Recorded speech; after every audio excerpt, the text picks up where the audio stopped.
তুলহিকুম আমওয়ালুকুম ওয়ালা আওলাদুকুম আন যিকরিল্লাহ।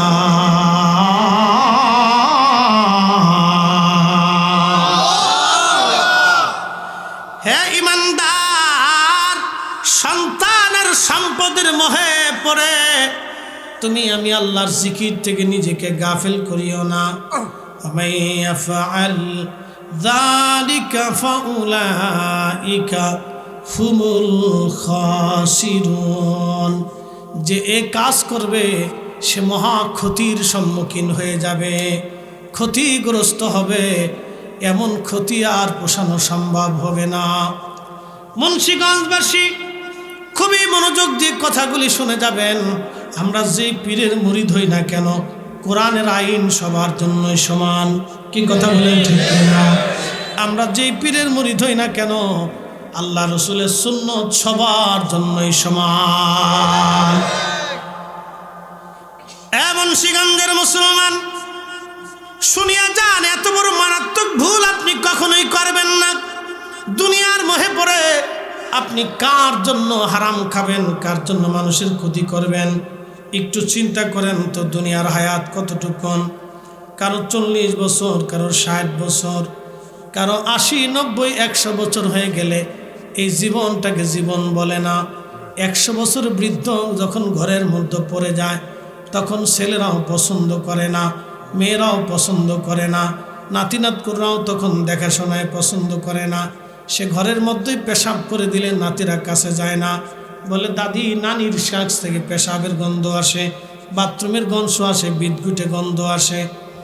বেটার বউ মাঝে মধ্যে ধমক টমক দেয়, ধুর বেরো, বুড়া মরেও না, এই পোষাগুলা আমি কি দায়িত্ব নিছি নাকি, আমি কি কামলা নিছি নাকি? বেটার বউরাও ঝাড়ি দেয়।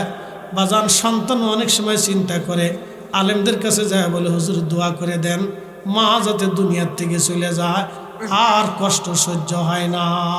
কি করবে, ছেলেও তো নিরুপায়, রুজিতে বাহিরে চলে যায়, ও ইচ্ছা করলেও অনেক সময় পারে না। যাদেরকে দায়িত্ব দেয় তারা ঠিকমতো দায়িত্ব পালন করে না রে বাপ। এটাই দুনিয়ার আসল রূপ, আসল চেহারা। সময় ফুরাইলে কেউ আপন না। আমি বাস্তবতা থেকে বলতেছি, সময় ফুরিয়ে গেলে কেউ আপন না। আপনারা অনেক সময় কর্তৃত্ব নিয়ে মারামারি করতে যান, বন্ধুর মহাব্বতে চলে গেলেন, দলের মহাব্বতে গেলেন, গোষ্ঠীর মহাব্বতে গেলেন, আজারে মারামারি লাগছে কি? খাবার নিয়ে, টেবিল নিয়ে, চামিচ নিয়ে, কুত্তা লইয়া। খবরে পড়লাম ব্রাহ্মণবাড়িয়া কুত্তা নিয়ে মারামারি করে 3 জন আহত। কি বুঝলেন আপনারা? আমি বাস্তবতা থেকে বলতেছি। ওই অবস্থায় আপনি আহত হলেন, অথবা ওই মারামারিতে আপনি নিহত হলেন, বলেন আপনার স্ত্রীর দায়িত্ব কে নেবে? আপনার সন্তান এতিম হয়ে গেল, কে নেবে? আপনার এই বন্ধু যার জন্য আপনি চলে গেলেন, আর আপনার খবর নাই। যে দলের জন্য আপনি মারামারি করছেন, এই দল আপনার পাশেও নাই। বুঝে যাবেন, বাস্তবতা থেকে বলতেছি। যে গোষ্ঠীর জন্য আপনি মারামারি করে মরে গেলেন, ওই গোষ্ঠী আপনার সন্তান চালাবে না। আপনি যে কবরে চলে গেলেন, বলেন কবরে আপনার সঙ্গে কে গেল? মহাকালের যাত্রা। দুনিয়াতে আমি ফরিদি যখন জন্ম নিলাম, আমি জন্ম নেওয়ার সঙ্গে সঙ্গে আমার মা খুশি, আমার বাবা খুশি, আমার ভাইরা খুশি, আমার নানি বাড়ির লোক, আমার আত্মীয় স্বজনরা সবাই খুশি, কিন্তু আমি নিজে একা কাঁদতে লাগলাম। যখন আপনি মারা যাবেন, অসুস্থ হবেন, তখন আপনি একা। আপনি ইন্তেকাল করলেন, কবর দেশে রওনা দিলেন, তখন আপনি অসহায়, আপনি একা একা রওনা দিলেন। তখন ভাই নাই, বোন নাই, বাবা নাই, মা নাই, বন্ধু নাই, বান্ধব নাই, কবরের মধ্যে রেখে চলে আসা হলো। কেউ আর আপনার আজকে আপন নাই। কিন্তু যাত্রা কত বছরের? দুনিয়ার 60 বছরের যাত্রায় বাবা মা আছে, পরিবার আছে, গ্রাম আছে, আইন আছে, আদালত আছে, পুলিশ আছে, ডাক্তার আছে, হসপিটাল আছে, নার্স আছে, কিন্তু কবরের যাত্রা কত বিরাট। আল্লাহর কোরআন বলতেছেন খালিদিনা ফিহা আবাদা,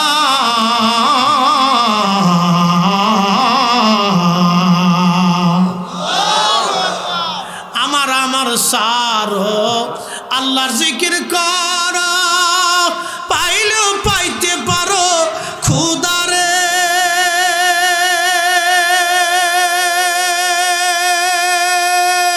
ঠিক কিনা?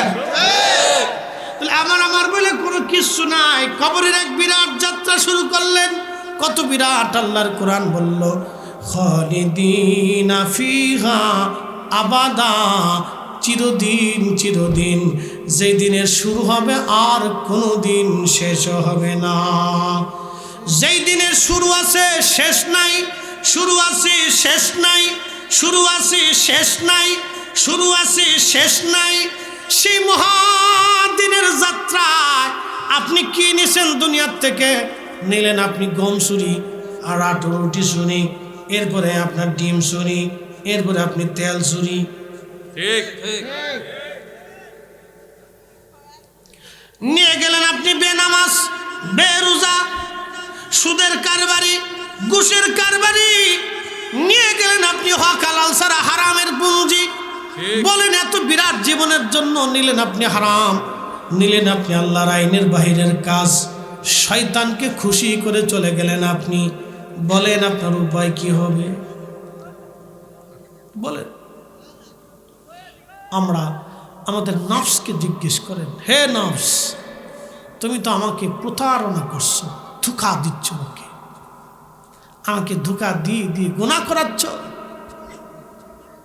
ও নবীর উম্মত, মহাকালের একটা যাত্রা, আবাদুন আবাদা, চিরদিন যার শুরু হবে আর কোনো দিন শেষ হবে না।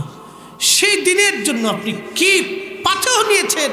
এজন্য ওলিরা দুনিয়া বিরাগী হইয়া, জাহিদ হইয়া আল্লাহরে পাওয়ার জন্য দিন রাত নির্জনে নিভৃতে আল্লাহর ইবাদতে কাটিয়ে দিত।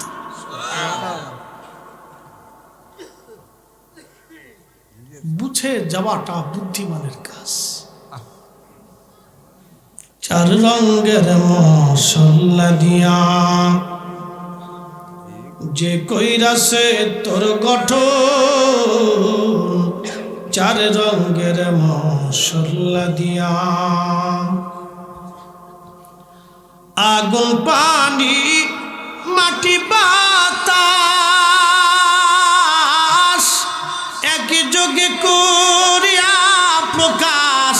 আগুন পানি মাটি বাতাস একই যোগে করিয়া প্রকাশ। দেখিলি না তুই কইরা তালাশ, ওরে দেখিলি না তুই কইরা তালাশ, কোন জায়গা সে মহাজন। চার রঙের মশলা দিয়া, চার রঙের মশলা দিয়া যে কইরাছে তোর গঠন, চার রঙের মশলা দিয়া।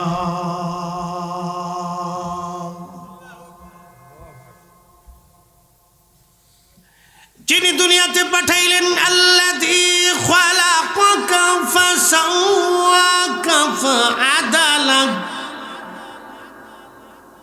কুরআন বলল তিনি তোমাকে সৃষ্টি করলেন, সুবিন্যস্ত করলেন, সুঠাম করলেন, যেখানে যা যা প্রয়োজন আল্লাহ তাই দিলেন।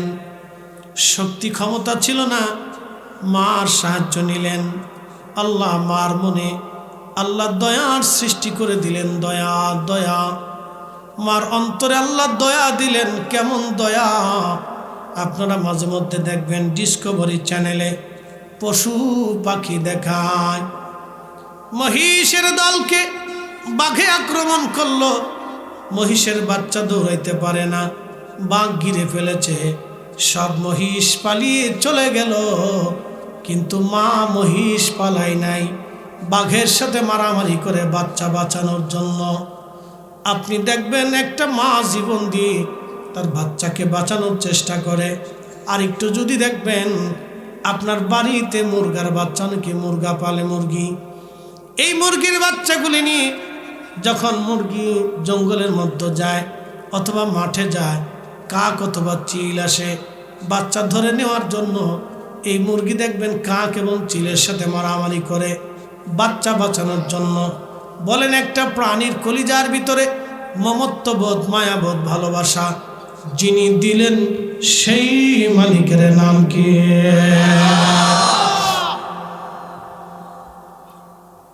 আমার রাব মায়ের অন্তরে দয়া দিয়ে 2টা বছর আল্লাহ দুধ পান করাইলেন।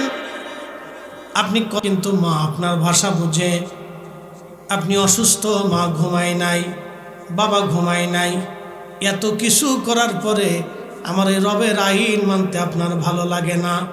কি জবাব আপনি দিবেন হাসরের মাঠে? একটু চিন্তা করার দরকার, একটু ভাবনার দরকার। এই জন্য আল্লাহ বললেন ওয়াতাফাক্কারুনা ফি খালকিস সামাওয়াতি ওয়াল আরদ, আসমান ও জমিনের ভিতরে যা কিছু আছে তুমি এগুলি নিয়ে তাফাক্কুর করো, গবেষণা করো, চিন্তা করো। একটু ভাবেন তো, আপনি ছোটকালে ছিলেন অসহায়, একেবারে উলঙ্গ, ল্যাংটা, বস্ত্রহীন দুনিয়াতে এসেছিলেন আপনি। আল্লাহ আপনার বস্ত্র দিল। আপনি ছিলেন শক্তিহীন, আল্লাহ শক্তি দিল। আপনি ভূমিহীন ছিলেন, আল্লাহ আপনাকে ভূমি দিল। আপনি জনমানবহীন, আল্লাহ আপনাকে জনমানব দিল। স্ত্রীহীন, আল্লাহ স্ত্রী দিল। সন্তানহীন, আল্লাহ সন্তান দিল। আপনি শক্তিহীন, আল্লাহ শক্তি দিল। দাঁত ছিল না, দাঁত দিল। আল্লাহ চোখের আলো দিল। এতটা বছর ধরে আল্লাহ আপনারে খাওয়াইলো, তখন আপনার কি মন সেজদার দিকে যায় না? কেন আপনার আল্লাহর জিকিরের দিকে মন ঝুঁকে না? কেন আল্লাহর হুকুম মাহে রমজানের রোজা রাখতে মন চায় না? কেন আপনার নবীর গোলামির দিকে দিল রুজু হয় না? কেন আপনার আল্লাহর দিকে মন ঝুঁকিয়া যায় না? এমন মুন্সিগঞ্জবাসী শুনিয়া যান, আপনি বৃদ্ধ হয়ে গেলেন, আল্লাহ আপনাকে বৃদ্ধতা দিল। ছোট্ট কাল থেকে বৃদ্ধকাল, মাঝখানে আপনাকে যৌবন দিল। যৌবনের তাড়না পাইয়া অনেকে দেখবেন বেহুশ হয়ে যায়। এই যে আপনি ভাষা প্রকাশ করার মতো কিছু নাই, তারপরে বলতে হয়। ছেলেরা মেয়েরা মোটরসাইকেল দিয়ে রাস্তায় চড়ে, পিছন দিক থেকে মাইয়া, সামনে পোলা, মোটরসাইকেলের ভিতরে কুত্রা কুত্রি করে। লজ্জা শরমের কিছু নেই, শরম তো আমরা পাই। কুত্তা কাতি মাসে রাস্তাঘাটে অকাম কুকাম করে, কুত্তা শরম পায় না, শরম তো আমরা পাই, কারণ আমরা মানুষ। কি কথা কর না? গাড়ি ঘোড়ার ভিতরে কোনো স্বামী স্ত্রী কুত্রা কুত্রি করে না, স্বামী স্ত্রীর জীবনে এগুলি করে না। মানুষের ডিমোশন কত হলে রাসূল করিম বলেছেন প্রকাশ্য জেনা হবে। ঠিক তাই তো হচ্ছে আজকে, প্রকাশ্য জেনা চলছে। এগুলো তো জেনার একটা অংশ। শোনেন, আপনার সন্তানকে ইঁদুরের মতো জন্ম দিয়ে ছেড়ে দিলে হবে না, ওটা দেখতে হবে কি করে। ঠিক আসতে বলেন কেন? ইঁদুরের মতো জন্ম দিয়ে ছেড়ে দিলে হবে না, ও মানুষ হয়েছে কিনা দেখতে হবে। মানুষের মানুষত্বটা পর্যন্ত দিন দিন ডিমোশন হচ্ছে, লজ্জা শরম পর্যন্ত চলে যাচ্ছে। প্রিয় উপস্থিতি, আমরা কিন্তু মানুষ, আমরা কিন্তু পশু পাখি না। আল্লাহ আমাদেরকে মানুষ বানিয়েছেন, সর্বশ্রেষ্ঠত্ব দিয়েছেন। আল্লাহ পৃথিবীটাকে আমাদের জন্য সাজাইছেন। একবার সুবহানাল্লাহ বলা যাবে কে? মানুষ হইয়া ভবেতে আসিয়া মানুষের করিলাম কি? মানুষ হইয়া ভবেতে আসিয়া মানুষের করিলাম কি? এই বেহায়াপনাকে কবর দেওয়ার জন্য রাসূল আসছিলেন। কথা কর না? এই বেহায়াপনাকে কবর দেওয়ার জন্য রাসূল এসেছিলেন। মানুষ ওই দিন প্রকাশ্যে জানা করত, প্রকাশ্যে নর্তক এনে নেচে তাদের সাথে জানা করত, প্রকাশ্যে মদ পান করে জানা করত, কাবা শরীফের চারপাশে উলঙ্গ নারী তারা তাওয়াফ করাইতো। যার কারণে ওই সময়ের মানুষ নারীদের প্রতি বিতৃষ্ণা হইয়া জীবন্ত কন্যা সন্তানকে তারা কবর দিত। নারী জাতির প্রতি বিতৃষ্ণা কেন হলো? এই নারীরা যখন প্রকাশ্যে বেহায়াপনা শুরু করলো, তখন মানুষের অন্তরে নারী জাতির প্রতি ঘৃণা এসে গেল।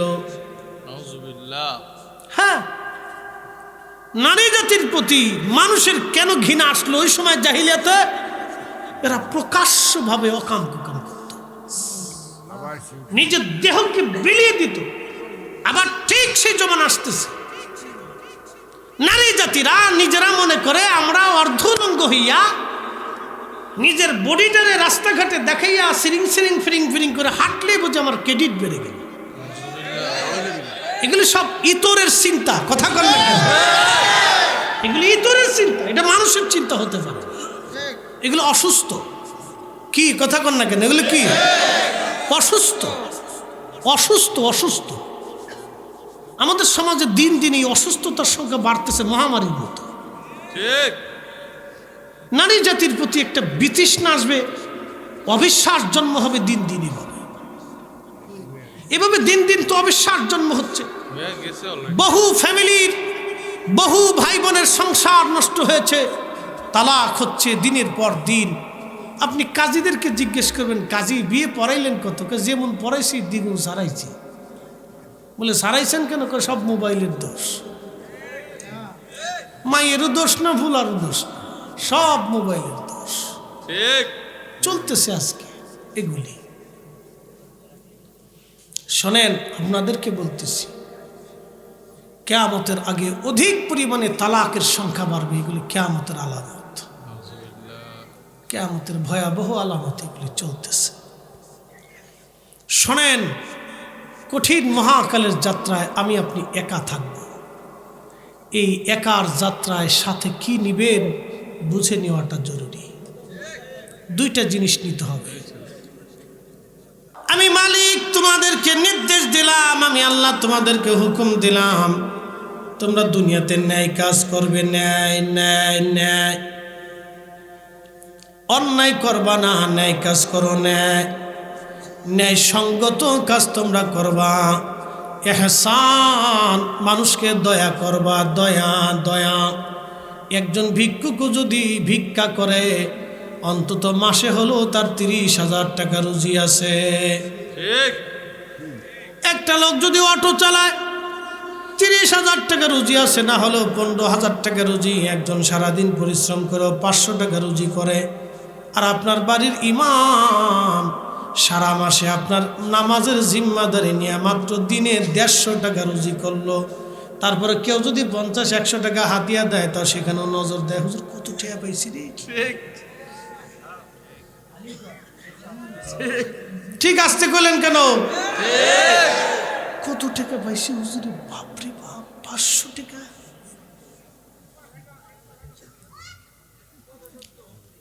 বাইরে আমি কাউরে কিন্তু গালি দিয়ে বলিনি, আমি ইনসাফের কথা বলছি। ঠিক। আপনার বিবেক কি বলে, আপনার ইনসাফ ও বিবেকের উপর এটা ছেড়ে দিছি। অতএব আমরা চাই না আমাদের ইমামরা কষ্ট থাকুক, কথা কন ঠিক কিনা? ইমামরা ভালো থাকুক।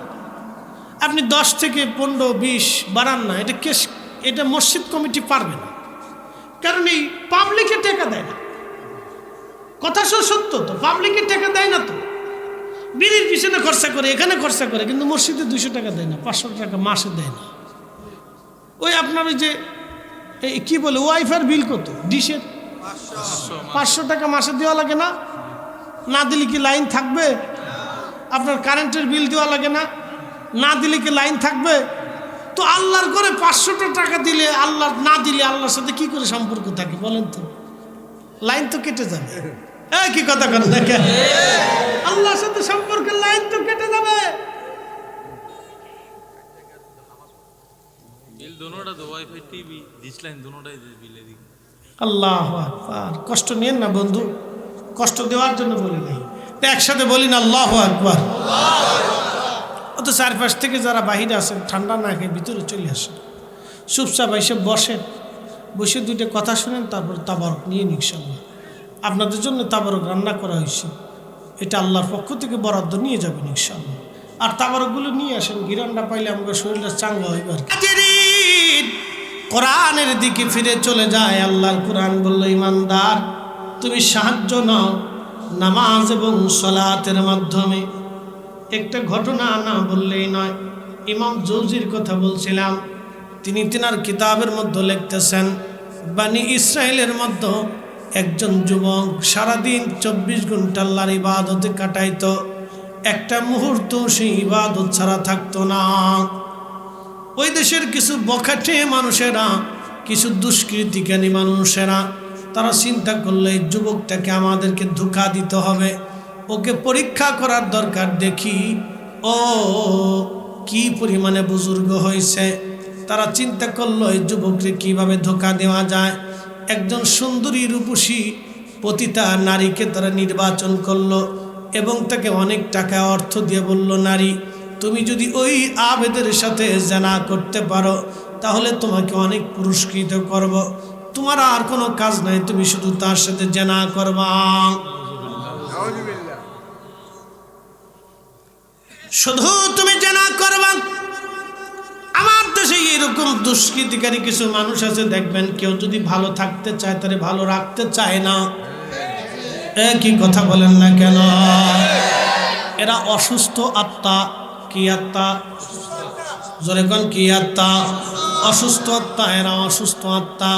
এরা মানুষদেরকে ভালো রাখতে চায় না, সমাজে বিশৃঙ্খলা করায়, এই দল সেই দল করাইয়া দলাদলি করিয়া মারামারি দাঙ্গামা সৃষ্টি লাগায় এবং এলাকা ভিত্তিক অশান্তি সৃষ্টি করে, সমাজের মধ্যে ঝগড়া ফসাদ বাড়ায়, ফ্যামিলির মধ্যে অশান্তি বাড়ায় দেয়।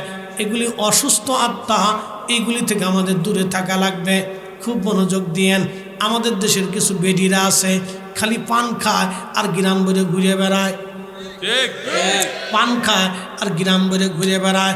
কিছু মহিলা আছে দেখবেন ক্লিক বাস সগলখোর মহিলা, সমাজে সমাজে সংসারের অশান্তি বাধাই বেড়ায়। মহিলারা আছে? হ্যাঁ, বেডিকার চাইতে পুরুষের চাইতে বেডিরা বেশি, তাই তো বেডিরা আমরা সেটা আগাই গেছে একদম। এরা প্রধানমন্ত্রিত্ব নিয়ে গেছে, আগাইব না তো আমরা আগামু? একবারে একসাথে 3 টান এরা প্রধানমন্ত্রিত্ব লেগে গেছে, 4 টান। তাহলে আমরা পিছিয়ে পড়ে গেছি, এরা আগাই গেছে। যাক মাশাআল্লাহ, এটা বাবা চলুক, মারহাবা কর। খুব মনোযোগ দিন। গরিব অথবা জব্বার বিয়ে করে নিয়ে আসছে নতুন, মনোযোগ দিন। জব্বারে নতুন বিয়ে করে নিয়ে আসছে, ওই মেয়েটা আপনার বাড়ি আসলো, ওই মেয়েটা আপনার সংসারে ম্যাচিং হইতে অন্তত 6 মাস লাগবে। বুঝেন? কিন্তু আমাদের অসুস্থ মস্তিষ্ক কি পরিমাণে বাংলাদেশে আছে বুঝাইতেছি আপনারা। অসুস্থ মস্তিষ্ক। মেয়েটারে বিয়ে করে আনছেন, সে কারো মেয়ে, আদরের মেয়ে। আপনার প্রত্যেক বাবা তার মেয়ের খুব আদর করে, ভাইয়েরা বোনেরা একসাথে থাকে। তো 20 বছর একটা সংসারে একটা মেয়ে রয়েছে, তা আপনি তাকে বিয়ে করে নিয়ে আসছেন। আপনার ফ্যামিলিতে সে প্রথম নতুন, ম্যাচিং হইতে অন্তত তার 6 মাস সময়ের দরকার। তো কিন্তু শাশুড়ি এই আপনার ভালো, তো বৌমা অসুস্থ হয়ে পড়ছে। এই শাশুড়ি বৌমারে বলতেছে, মা তুমি এই বিশ্রাম করো, আজকে রান্নাবান্নার দায়িত্বটা, জব্বারের খাবার টাবার সব আমি ব্যবস্থা করে দিতেছি। তো শাশুড়ি মা রান্নাবান্না করতেছে, এদিক দিয়ে ওই যে কুটনা বেটি খালি পান খায় আর গ্রাম বলে ঘুরে। হেতাই সারা গ্রাম ঘুরতে ঘুরতে জব্বারের বাড়ি ঢুকছে। আয়া কয়, জব্বারের মা কি করো? রান্না করতেছি। তুমি রাঁধতেছো? জব্বরে না বিয়ে করছে? বউকো?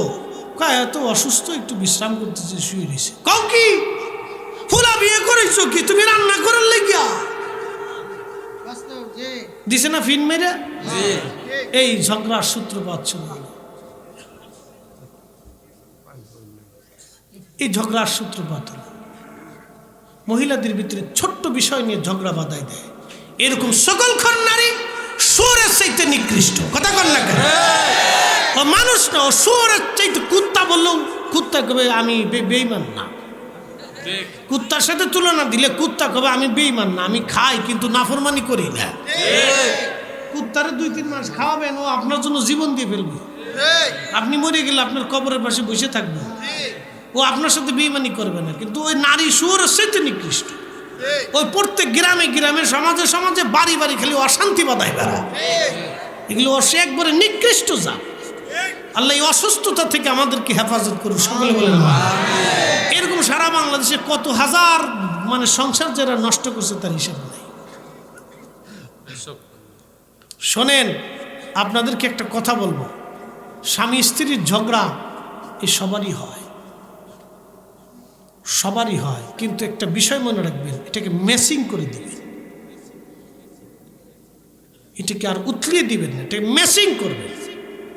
যতদূর সম্ভব দুটোটাকে অ্যাডজাস্ট করে দিবেন। যদি না দেন তাহলে শয়তান বিজিত হবে, শয়তানের বিজয় হবে। ওই মেয়ে তালাক নিয়ে চলে যাবে, ছেলের তালাক হবে। এরপরে কি হবে জানেন? দুটোটাই চলে যাবে খারাপের দিকে, দুটোটাই অধিক পরিমাণে জেনার দিকে চলে যাবে। বাস্তবতা থেকে বলতেছি, ওয়াজ না কিন্তু বাস্তব। আর যদি কোনো সন্তান আসে, এই দুইজনের বিরাট বড় অশান্তির চাপটা বাচ্চার মগজের উপরে পড়ে। ওই সন্তান ধীরে ধীরে বড় হইতে থাকে বাবা মার প্রতি বিদ্বেষ। আপনি জানেন সন্তানের কলিজার ভিতর কি পরিমাণ আঘাত লাগে। এই জন্য স্বামী স্ত্রীর তালাকের জন্য যারা উৎসাহ প্রদান করেন, জুতা দিয়ে বেরিয়ে এদেরকে। এই সমাজের দুশ্মন, রাষ্ট্রের দুশ্মন, ইসলামের দুশ্মন, মানবতার দুশ্মন। এগুলো শয়তানের চাইতে নিকৃষ্ট শয়তান। কথা কিছু আছে দেখবেন উস্কায় দেয়। জব্বারের মা ফুল আমরা ছাড়া এলো, এমন অসুবিধা কি? আর একটা জায়গা বিয়ে দিল, এটা শয়তান। কি কথা কর না কেন? জরিনার মা আমরার মাইয়া কি ফেলেন না মাইয়া নাকি? আর এক জায়গায় বিয়ে দেবো, অসুবিধা কি? ওই ফুল আর ভাত না খাইলে কি তাই বাস, এটা শয়তান। কি কথা কর না? এগুলো হলো বাস্তব কথা বলতেছি আপনাদেরকে বোঝানোটা আমাদের দায়িত্ব। এগুলি একবারে ঘরের ভিতরের কথাগুলি আজকে ওয়াজের মঞ্চে বললাম। কারণ কি জানেন, বাংলাদেশে এত অধিক পরিমাণে তালাকের সংখ্যা বাড়ছে, এটা আদালতে না গেলে বুঝবেন না। কি পরিমাণে যে এই মামলা আদালতে হিসাব নেই। এই জন্য আপনাদেরকে বলবো, এগুলির থেকে নিজেকে নিবৃত্ত করা, সমাজকে বাঁচানো, ফ্যামিলি বাঁচানো আমাদের সবার দায়িত্ব, যেহেতু আমরা মানুষ। কথা বলেন ঠিক কিনা? আল্লাহ তৌফিক দিক, সকলে বলেন আমিন। এবার বলছিলাম, এই যুবককে পরীক্ষা করার জন্য ওই যে কিছু বকেটে মানুষ, কিছু দুষ্কৃতকারী মানুষ, তারা এক পতিতা নারীকে ভাড়া করলো। এরপরে এই পতিতা নারী একদিন বৃষ্টি নামতেছে, যুবক রাত্রিবেলা ইবাদত করতেছে। এই পতিতা নারী ওই বৃষ্টি রাত্রিবেলা আসে ঘরের দরজায় করাঘাত করলো। কে? আমি একজন বিপদগ্রস্ত নারী, আমি আজকে বৃষ্টি ঝড়ের দিনে, ঝড়ের রাতে বিপদে পড়েছি, মেহেরবানি করে আপনি আমার একটু জায়গা আশ্রয় দেন। আপনারা জানবেন, যারা বুজুর্গ আল্লাহওয়ালা, তাদের দিল সবসময় সরল হয়। তারা দুনিয়ার এত প্যাঁচগোজ বুঝে না, প্যাঁচগোজের দিকে তারা যায় না।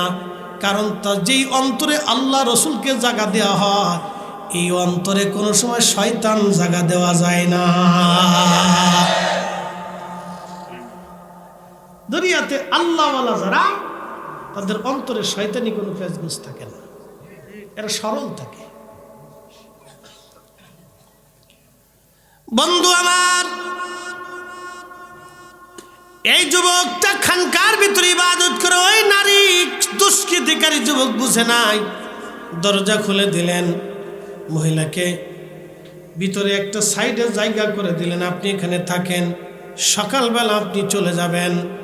মহিলা রাত্রিবেলা ওইখানে যুবক বাতি জ্বালাইয়া নামাজ শুরু করে দিল, নামাজ সালাত। একবার জোরে বলা যাবে কি মারহাবা? দেখেন, আমি কোরআনের আয়াত বলেছি, এই আয়াতের উপর ধৈর্য এবং সালাতের গুরুত্বটা আজকে আপনাদেরকে বুঝাই দিয়ে যাই।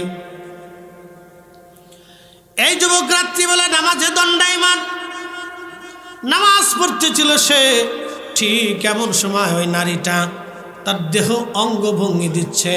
দেখবেন নারী জাতির 16 কলার 1 কলা যদি মেরে দেয়, অনেক যুবক পথ হারা হয়ে যায়। এই জন্য আল্লাহ বলছেন, নারীদের মাথার থেকে পা পর্যন্ত ঢেকে দাও। পর্দা তো পুরুষকে করতে বলা হয়নি। আল্লাহ যদি বলতো যে পুরুষের মাথার থেকে পা পর্যন্ত ঢেকে দাও, তো কাজ হয়েছিল, তো সবই বোরকা পরে থাকবে, কোনটা বেডি কোনটা বেড আসি না, লেডিস আর জেন্টস শেষে এক জায়গায় হয়ে যাবে। নারী জাতিরে বলছে মাথার থেকে পা পর্যন্ত ঢাকো, কারণ কি, পুরুষটা সর্বপ্রথম নারীদের দিকে আকৃষ্ট হয়। এটা সৃষ্টিগত, এটা সৃষ্টিগত, এটা পুরুষের দোষ না, সৃষ্টিগত। নারীদের প্রতি পুরুষরা আগে আকৃষ্ট হয়, এবং কোন নারী যদি বিন্দুমাত্র ওখানে দুর্বল প্রকাশ করে, তখন পুরুষ তার প্রতি আরো দুর্বল। এই জন্য রাসূল বলছেন, তোমরা পুরুষদের সাথে কর্কশ ভাষায় কথা বলো। নারীদেরকে বলছেন, তোমরা বেগানা পুরুষের সাথে কর্কশ ভাষায় কথা বলবে, তাকে প্রশ্রয় দিবেই না, কখনো কর্কশ ভাষায় কথা বলবে। এই যুবক নামাজের দণ্ডায়, কিন্তু ওই পতিতা নারী বারবার অঙ্গভঙ্গি দিচ্ছে তাকে জেনার দিকে আকর্ষণ করার জন্য। পতিতা তো পতিতাই, তার কাজই তো হচ্ছে পতিতাবৃত্তি করা, টাকার বিনিময়ে নিজের দেহকে বিক্রি করা। তোরে টাকা দিয়ে তো লোকজন পাঠাই দিছে, যা জেনা কর। পতিতা নারী অঙ্গভঙ্গি দেয় এই যুবককে আকৃষ্ট করার জন্য। যুবকের মন তো নির্জন রাত, খানকার ভিতরে একেবারে কেউ নাই, বৃষ্টি নামতেছে, নিরিবিলি। শয়তান তার কালবের মধ্যে ধোঁকা দেয়, জেনা করো, জেনা করো, জেনা করো। মন তার জেনার দিকে চলে যায়। সে নিজেকে নিবৃত রাখার জন্য নফসকে ডাক দেয়, হে নফস, তুমি আমাকে জেনার দিকে নিয়ে চলে যাচ্ছ। আজকে দুনিয়ার আগুনে, দুনিয়ার আগুনে আগে একটু পুড়ে দেখো জাহান্নামের আগুন কত মজা। আহা, এই যুবক আল্লাহর আইন মানার জন্যে, ওই পতিতা নারীর থেকে বাঁচার জন্যে, শয়তানকে পরাস্ত করার জন্যে যুবক তার একটা আঙ্গুল আগুনের মধ্যে ঢুকাই দিয়া পুরাইতে লাগলো। একটা আঙ্গুল ঢুকাই দিয়ে আগুনের মধ্যে পুরায়া নফসকে বলতেছে, হে নফস, এবার আগুনে পুড়ে দেখো কি মজা। তুমি তো জেনা করতে চাও, জেনার বিনিময় তো জাহান্নাম।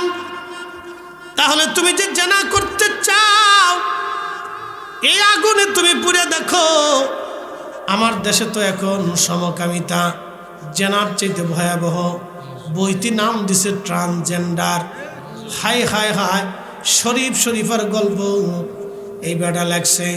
আমি দেখতে পুরুষ, কিন্তু মনে মনে মাইয়া। এইগুলি আমাদের বাচ্চাদেরকে শেখানো হয়। আমাদের বাচ্চাদেরকে শিখাবে কি? আমাদের বাচ্চাদেরকে শেখানো দরকার, নামাজ পড়ো।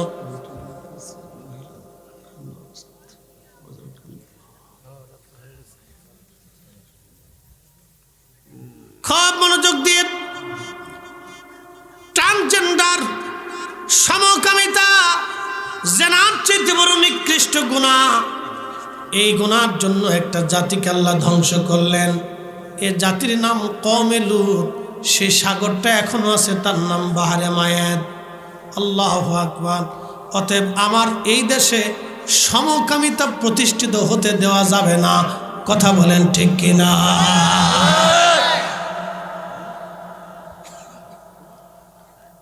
হ্যাঁ মুন্সিগঞ্জবাসী, ওই নারী তিনি কি করলেন, বারবার অঙ্গভঙ্গি দেয়, কিন্তু যুবক তার আর একটা আঙ্গুল পোড়াইল, আরও একটা আঙ্গুল পোড়াইল, এইভাবে তার 10টা আঙ্গুল পোড়ায় ফেলল, কিন্তু ওই যুবক জেনা করল না। একবার জোরে বলা যাবে কি আল্লাহু আকবার? তেলের গাড়ি তেলে চলি,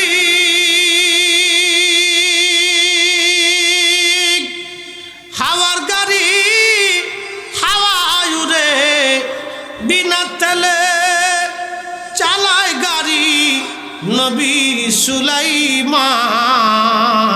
আমরা সেই মুসলমান, আমরা সেই মুসলমান। কথা বলেন ঠিক কিনা?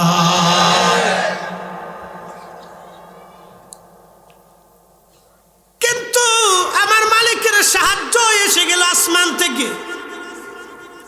ওই মহিলা স্টক করে বসলো জায়গায়, আল্লাহ তার হার্ট স্ট্রোক করে হৃদযন্ত্র ক্রিয়ায় মারিয়া আল্লাহ যুবককে জেনার থেকে বাঁচাই দিল। কিন্তু ঘটনা ঘটল আবার ভিন্ন। ওই যে দুষ্কৃতিকারী যারা ছিল তারা পুলিশকে খবর দিছে, রাজার পুলিশদেরকে খবর দেয়া বললো, দেখো এখানকার ভিতরে এক বেগানা নারী মেরে ফেলছে।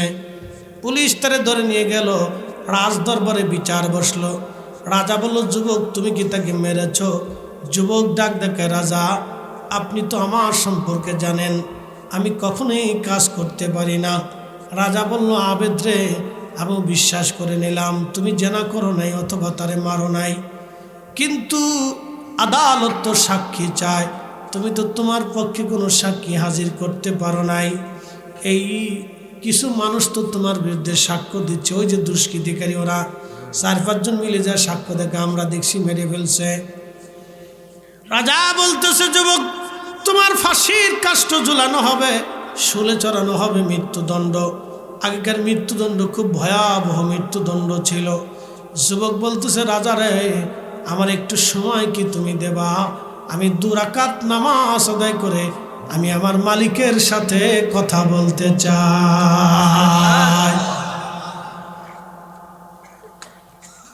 ওই যুবক 2 রাকাত নামাজ পড়ার পরে আল্লাহর দরবারে হাত বাড়াই দিলেন। হাত বাড়ায় বলে, রব আমি জানি আমি অন্যায় করি নাই, আর এটাও জানি যেটা অন্যায় করি নাই সে শাস্তি তুমি আমারে দিবা না। আল্লাহ আমি মারা যাব, আমার আপত্তি নাই, কারণ আমি জানি এন্তেকালের পরে আমি তোমার সাথে মিলিত হব। মৃত্যুর ইয়ে তো আমার কোনো ভয় নাই মালিক রে, কিন্তু এখন যদি আমি মারা যাই, ওরা আমাকে মৃত্যুদণ্ড দেয়, তাহলে পৃথিবীতে আমি আলেম আর আবেদের কলঙ্ক হয়ে যাব। সারা দুনিয়ার মানুষ জানবে আমি জেনার কারণে এই মহিলাকে আমি ধর্ষণ করে হত্যা করে ফেলছি। আল্লাহ দুনিয়ার মানুষ আলেমদেরকে সারা জীবন কলঙ্ক দিবে, আবেদদেরকে কলঙ্ক দিবে। আল্লাহ তোমার কাছে দরখাস্ত অধমের, তুমি আমাকে আলেম আবেদের কলঙ্ক বানাইও না। কি বুঝলেন? পূর্ববর্তী জমানা থেকে সলাতের পরে দোয়া আছে, খালি আমার দেশে 1450 বছর পরে গেছে লামাজাবির কাছে নাই। এই শয়তান কোথার থেকে আসলো জানি না, এই আজাদিল কোথার থেকে আমদানি হয়েছে তাও বলতে পারবো না। রসুল বলেন, দুবুরুস সালাতিল মাকতুবা, ফরজের পরে দোয়া কবুল হয়। উম্মত এসে বললো ফরজের পরে দোয়া বেদাত হয়। উম্মতের ফতোয়া লাথি মারতে হবে, রসুলের ফতোয়া মেনে নিতে হবে। কথা বলেন ঠিক না বেটি?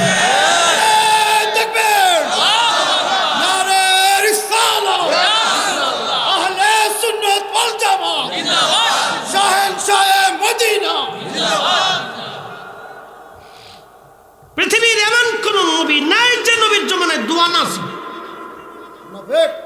কোরআন বলতেছে, ইস্তাঈনু বিস-সাবরি ওয়াস-সালাহ, সালাতের মাধ্যমে তুমি দোয়া চাও। পৃথিবীর সব উলামা সালাতের মাধ্যমে সাহায্য চেয়েছে। ইমাম আহমদ ইবনে হাম্বল 4 বছর জেলখানায় মারা হয়েছে। কিভাবে পিটানো হয়েছে জানেন? আহা, পিটাইয়া পিটাইয়া তার মাকে ডেকে এনে মায়ের সামনে মারা হতো। ইমাম আহমদ ইবনে হাম্বল 6 লক্ষ হাদিস মুখস্থ ছিল। 80 বার আমার নবীর সাথে স্বপ্নে জিয়ারাত হয়ে গেছে। আল্লাহ, কত বড় ইমাম! ওনার নাম স্বর্ণাক্ষরে মসজিদে নববীতে লেখা রাদিয়াল্লাহু আনহু সহ। 4 বছর ধরে পিটানো হতো, ওষুধ দেওয়া হতো। শরীরের গোশতে পিঠের মধ্যে ঘা হয়ে, দগদগে ঘা হয়ে পচে গেল, গন্ধ বের হতো, কলতানি রক্ত পড়তে থাকতো। লোকেরা প্রশ্ন করলো, হুজুর আপনি রক্ত পড়া অবস্থায় কি করে নামাজ পড়েন, দলিল কি? ইমাম আহমদ ইবনে হাম্বল জবাব দিল, আল্লাহর বান্দা, হযরত ওমর শাহাদাতের সময় যখন তার পেটের ভিতর দিয়ে ছুরি চালিয়ে ভুঁড়ি বের করে ফেলে দেওয়া হয়েছিল, রক্তক্ষরণ অবস্থায় হযরত ওমর নামাজ ছেড়ে দেয় নাই। ওমর যদি নামাজ না ছাড়ে তাহলে আহমদ ইবনে হাম্বল কি করে নামাজ ছাড়বে বলো? সুবহানাল্লাহ। কি বাড়ি যাইয়া এরাই কঠিন সময় নামাজ ছাড়ে না, আর আমরা সুযোগ পেয়েও নামাজ পড়ি না। কি উম্মত আমরা হয়েছি! আহমদ ইবনে হাম্বল কেসে জেলার বলল, ভালো মন্দ খেয়ে নেন হুজুর, সকালবেলা আপনার ফাঁসি। ইমাম আহমদ ইবনে হাম্বল কোনো ব্যতিব্যস্ত হলেন না। তিনি জানেন আসমানি ফায়সালা হলো বড় ফায়সালা। তিনি ধীর স্থিরভাবে এশার নামাজ পড়লেন। এশার নামাজ পড়ার পরে ইমাম আহমদ ইবনে হাম্বল নামাজ শেষ করার পরে আল্লাহর দরবারে হাত বাড়াই দিলেন। হাত উত্তোলন করে বলেন, রব, আমি 4টা বছর জালিমের জুলুমের শিকার হয়ে আছি। 4 বছর আমার মুক্তির জন্য আমি কখনো দোয়া করি নাই। আল্লাহ, আমি তোমার আসমানি ফয়সালার জন্য অপেক্ষায় ছিলাম, কিন্তু আজকে শুনলাম তারা আমাকে সকালবেলা ফাঁসি দিবে। রব, আমি তোমার গোলাম আহমদ ইবনে হাম্বল, আমি তোমার রসুলের জবানের হাদিসের খেদমত করে যাচ্ছি। আল্লাহ, আমাকে একটা মাসালার জন্য 4 বছর মারা হচ্ছে। কোরআন সৃষ্টি না স্রষ্টার বাণী? আল্লাহ, আমি জানি এই কোরআন কখনো সৃষ্টি হতে পারে না, এটা তোমার কালাম। তোমার কালাম তো সৃষ্টি হয় না, এটা তো তোমার কালাম, তোমার জবান নিঃসৃত বাক্য। আল্লাহ, যদি কোরআন শরীফ সৃষ্টি হয় তাহলে তুমি দয়া করে আমাকে হেদায়েত দিয়ে দাও। আর যদি এটা তোমার কালাম সৃষ্টি না হয় তাহলে জালিম আমাকে মেরে ফেলতে চায়, তুমি জালিম থেকে আমাকে হেফাজত করো, জালিম ধ্বংস করে দাও। দোয়া করতে দেরি হলো, আসমানে দোয়া কবুল হতে দেরি হয় না। যুগে যুগে উলামা ফুদালা নবী আউলিয়া কিয়ারা সালাতের পরে দোয়া করেছে। ওরা কারা আজকে আমার দোয়া বন্ধ করে দিতে চায়? ওরাই হলো নিকৃষ্ট বেদাতি। বেদাতি কথা কয় আমরা না, হেরা ওরা বেদাতি। কোরআন মিথ্যা হবে। কোরআনের ফয়সালা সবচেয়ে বড় ফয়সালা।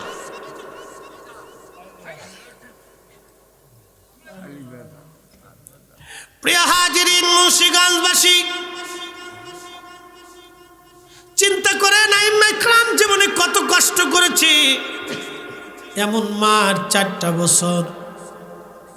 বন্ধু আমার, এইভাবে কত কত সাহাবীর জীবন এইভাবে মারি মারি চলে গেল।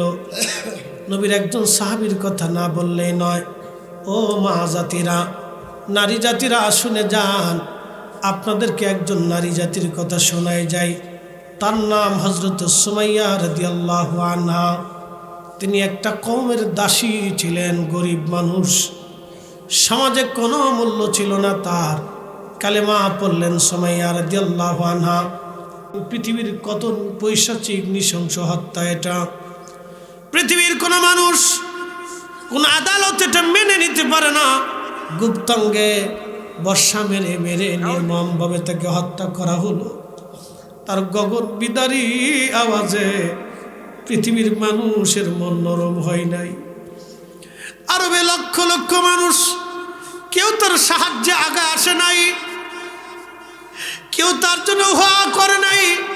সুমাইয়ার একটাই বাক্য ছিল, রব, ওরা আমাকে নির্মমভাবে হত্যা করে ফেলতেছে। আল্লাহ, আমি যে সত্য কালেমার কলবের মধ্যে নিয়েছি, আল্লাহ এটা কখনো যেন আমার হৃদয় থেকে মুছে না যায়। আল্লাহ আমাকে শহীদ করে দিচ্ছে, আমি শাহাদাতের মৌত চাই, আমি জীবন দিব। আল্লাহ আমার কল থেকে যেন হেদায়েত চলে না যায়।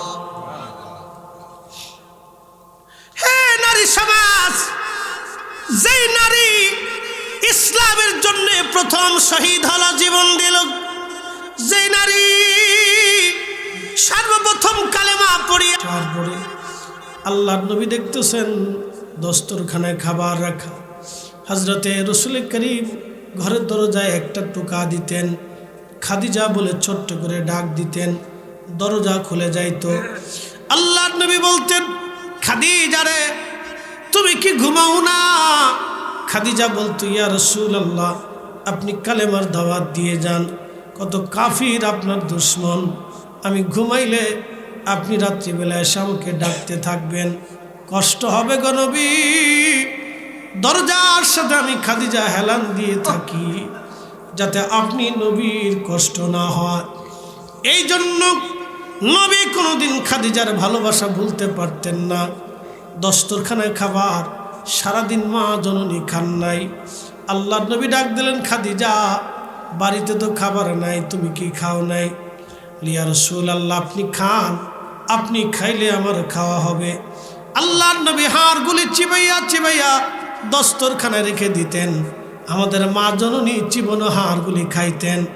আল্লাহ রসুল বলতেন, খাদিজা কত খাবার সামনে আছে, তুমি সেগুলি খাও, আমার চিবনো হাড়গুলি তুমি কেন খাও? আম্মা জান ডেকে বলতেন, ইয়া রাসূলুল্লাহ আপনার চিবানো খাবারের মতো এত স্বাদ আমি খাদিজা কোনো খাবারের মধ্যে পাই না। এ সমস্ত মুজিজা দেখা হযরত খাদিজা, জীবন যৌবন সপিল আপনায় গো নবীজি, কোন সাধনে পাইব তোমার? কাঙ্গালের দেখা দিবেন গো নবীজি, কোন সাধনে পাইব তোমার?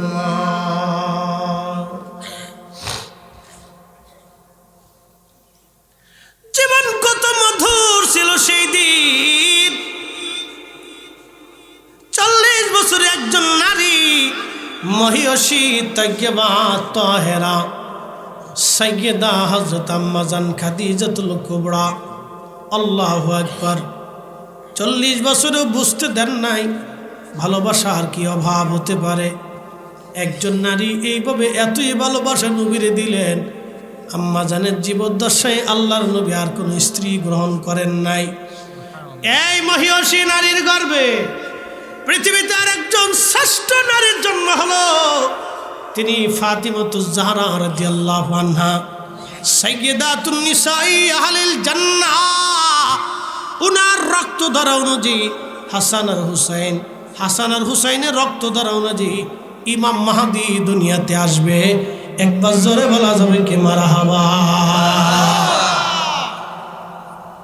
হাজিরিন, আমার মা বোনদের বোঝা উচিত ইসলামের জন্য তাদের সর্বপ্রথম ত্যাগ বেশি ছিল।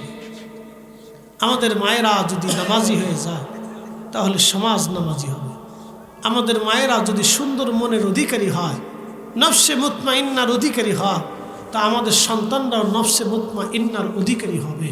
কথা বলেন ঠিক কিনা? এই জন্য মায়েদের ইসলাহ দরকার, সংশোধন দরকার। আজকের এই সুন্নি সম্মেলন থেকে আমরা যেন শ্রোতা বক্তা সকলেই এই কথার উপরে আমল করতে পারি। আল্লাহ তৌফিক দিক, সকলে বলে না আমিন। উপস্থিতি, লম্বা রাত হয়ে গেছে, গভীর রাত। অনেক সময় পর্যন্ত উলামা ইকরামের তাকরীর আপনারা শুনেছেন। আমি আপনাদের সামনে যে কথাগুলি বলছি কাউকে কষ্ট দেওয়ার জন্য না, স্রেফ বোঝানোর জন্য। আপনারা দয়া করে যদি আমলে পরিণত করেন তাহলে মাহফিল কমিটির একটা সার্থকতা আছে। আর যদি আমলে পরিণত না করেন তাহলেও আমাদের সার্থকতা আছে। আমরা শুনাইতে পারছি। আর একটু আছে, সে দোয়া করতেছে, আল্লাহ আমি কোনো আবেদ আলেমের যাতে কলঙ্ক না হই। ঠিক তখনই আসমান থেকে সাহায্য এসে গেল। যেই নারী মারা গিয়েছিল সেই নারী জিন্দা হয়ে বসে গেল। বসে যে সেই নারী সাক্ষ্য দিচ্ছে, হে মানুষ, তোমরা আমার হত্যার ব্যাপারে যাকে দোষী করতেছে এই আবেদ সালেহ কোনো দোষী না। আমি তাকে ধোঁকা দেওয়ার জন্য মানুষের প্ররোচনায় অর্থের লোভে পড়ে জেনা করতে গিয়েছিলাম। সে আমার সাথে জেনা করে নাই বিদায় 10টা আঙ্গুল আগুনে পুড়িয়ে সারখার করে ফেলেছে। তোমরা তার হাতের দিকে তাকায় দেখো, তার 10টা আঙ্গুলি আগুনে পোড়া। সে কোনো দোষী না, দোষী আমি। আমার ফিতনা থেকে তাকে বাঁচানোর জন্য আমি আল্লাহর পক্ষ থেকে নিহত হয়েছি। তোমরা তাকে দোষারোপ করিও না। কথা বলার পরে সে আবার মার্ডার, আবার নিহত হয়ে পড়ে গেল। আল্লাহর সাহায্য আসমান থেকে আসলো। শোনেন, আল্লাহর সালি বান্দা যারা, নফসে মুতমাইন্নার অধিকারী যারা, ইয়া আইয়াতুহান নাফসুল মুতমাইন্না তুরজিই ইলা রাব্বিকি রাদিয়াতাম মারদিয়্যা।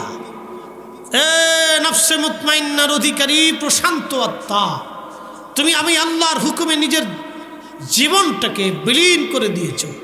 তুমি আল্লাহর আইন মানতে যে মানুষের মার খেয়েছ, কথার যন্ত্রণা সহ্য করেছ, তুমি বরদাস্ত করেছ। জীবন হালালকে খাইতে যে হারামের কোটি টাকা তুমি ডান বাম করে দিয়ে তুমি সামান্য ক্ষুধার্ত খেয়ে না খেয়ে জীবন কাটিয়েছ। তুমি আসো, আমি আল্লাহ তোমার উপরে খুশি, আমি আল্লাহ তোমার উপরে রাজি। ফাদখুলি ফি ইবাদি ওয়াদখুলি জান্নাতি। তুমি আমার জান্নাতে চলে আসো, আমার জান্নাতে চলে আসো। এই জন্য অলিরা এন্তেকালের পরেই, এই নফসে মুতমাইন্নার অধিকারী যারা, তার এন্তেকালের পরেই তাদের কবরকে আল্লাহ জান্নাত বানায় দেয়, তাদের কবরকে আল্লাহ রওজা বানায় দেয়।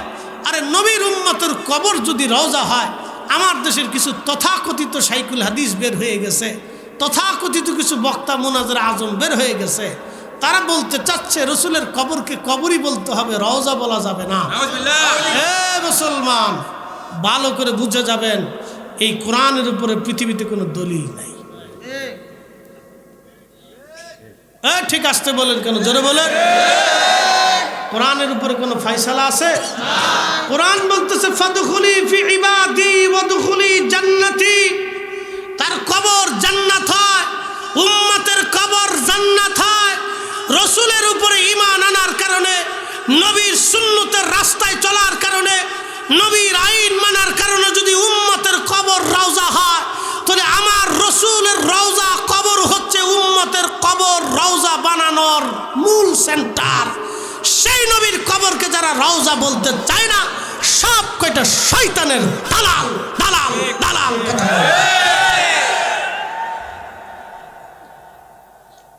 নাম দিছে শাইখুল হাদিস।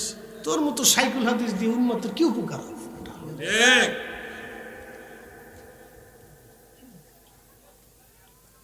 উপস্থিতি, দুঃখের সাথে কথাগুলি বলা লাগলো।